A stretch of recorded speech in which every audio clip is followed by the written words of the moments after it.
the fractal nature of God, truth, order, and the call to higher being. Throughout human history, we have made gods out of what we don't understand. From the sun to the forces of nature, we imbued the unknown with divinity to make sense of it. Over time, as we began to understand these things, they did not become less profound. In fact, they became more awe-inspiring. The sun, once a god of warmth and light, is now understood as a star among billions, part of an unfathomably vast and complex universe. The truth we discover only deepens the mystery, revealing that even in our understanding there is something divine. In this way, God is not diminished by science or reason, but enhanced. God becomes a metaphor for the highest truths, the ultimate structure of reality. We use metaphors, stories, and myths to explain what words cannot capture. When language fails us, the idea of God steps in. God doesn't have to be a literal figure to have profound effects on our lives. Prayer, for example, doesn't need a supernatural recipient to work. The act of praying organizes our thoughts, bringing clarity to our minds, and allows our subconscious to work through problems. When we wake up with answers, it feels as if they have come from God, but in reality, they may be the work of our own minds. Acting as if God exists. Even if you don't believe in a bearded man in the clouds, your life is better if you act as if God exists. God is the spirit that calls us to higher being, the force that elevates us from chaos into order. God is the spirit that makes everything come together, that brings order out of chaos and reshapes that order when it becomes too rigid. God is the spirit of truth, the ultimate value at the top of the hierarchy of values. This isn't supernatural. It's what is most real. The spirit of the Christian Bible is what I want to resurrect, even if I disagree with certain parts of its doctrine. It's the moral framework that Christianity provides, the upward unification of morality that I believe in.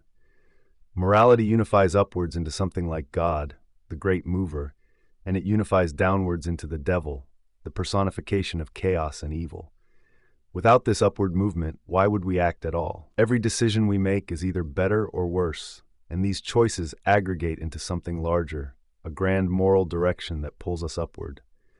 In this view, God is not a stagnant figure, but something always moving upward, just out of reach, like the God at the top of Jacob's ladder. It is a ladder we climb, step by step, each rung representing a higher moral decision, a closer alignment with truth. But as we climb, the top of the ladder moves too. God is always slightly ahead of us, always challenging us to rise higher. This is why nihilism is so dangerous. It rejects the ladder altogether, leaving us adrift in chaos. The battle against nihilism and wokeism. Nihilism, wokeism, and bad religions step in when Christianity recedes. These ideologies attempt to fill the void left by traditional belief systems, but they lack the depth and moral structure of Christianity. We are swimming in the waters of religion, whether we acknowledge it or not. Even if we reject the idea of God, we create new gods, new ideologies and belief systems to take his place.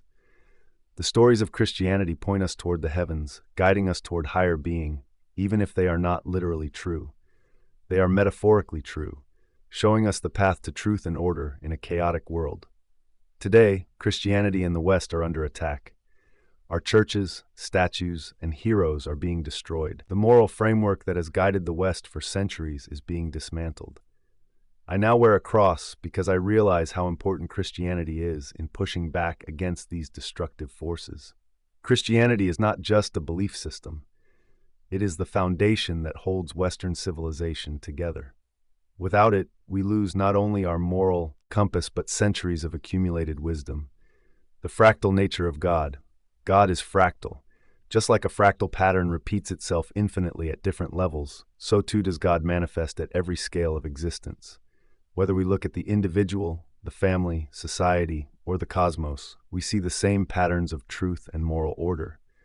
On a personal level, God is the voice of conscience that guides us toward right action.